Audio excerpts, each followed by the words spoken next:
I have no cash. It's all tied up. So right now, if I wanted to call a taxi cab, I can't do it. I don't have a credit card. I don't have a checking account. I have no place I can go take cash out except the little bit that I saved. And it's getting down to almost nothing. So this is a classic case of what happens once you start to become addicted to Trumpism. Yeah. Here he is on camera saying this shit out loud. And this is what happens to the people who tether themselves to Trumpism. Right. This is exactly what happens to every single one of them. Trump is parasitic and he is transactional. He will suck up to a person and extract everything from them emotionally, psychologically, financially, uses everything up in them as all narcissists do, and then just discards them with a sociopathic disregard, no empathy, no care whatsoever. And I want to remind everybody that tens of millions of people voted for this man that surrounds himself with people like this. At one point, Rudy Giuliani was respected. It's so hard to remember that, but he was a mayor, of a major city, and he was never my kind of guy, but people really liked him after 9/11. He was like America's mayor and blah, blah, blah.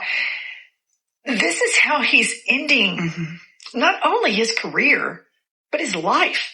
This man is older than shit. He doesn't have that much longer.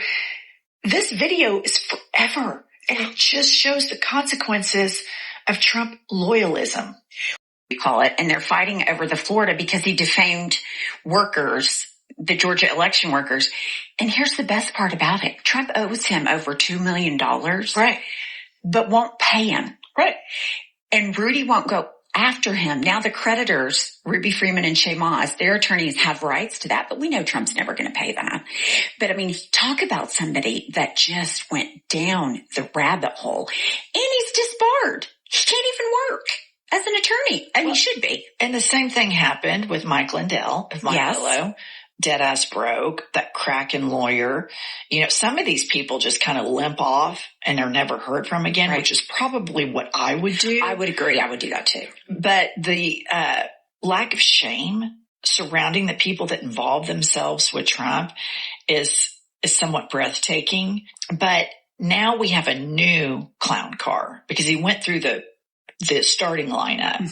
So now the new people surrounding him, these are the bench warmers coming out. And that's why it resembles a national sex registry list, the people that he continues to roll out. But I'm very interested about the Republican embrace of RFK. And, I think that this administration are the most toxic, mentally broken, mentally unstable people. And I think there's addiction woven through this entire administration. Let's listen to what RFK has to say. And I was at the bottom of my class. I started doing heroin. I went to the top of my class. Suddenly I could sit still and I could read. He was at the bottom of his class, and then he started doing heroin. And then suddenly he could sit still and he could read. This is on video out there. This is a man who's going to be in charge of public health. Right. Who we have a video of saying that heroin helped him rise to the top of his class and read. And this is so insulting to so many opiate addicts that got addicted to opiates, Percocets, Oxycontin, at the FDA fraud and saying that this wasn't addictive. And they got it from their doctors, and then they started tightening the brakes on that. So many of these addicts had to go out and get heroin. Right. And then they're dead.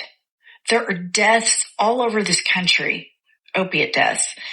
And this smug MFer with the brain worm and cut off, decapitated the whale and all this stuff says that. As somebody who watched somebody I really love suffer from an opiate addiction, that is so tone deaf and insulting to the American public.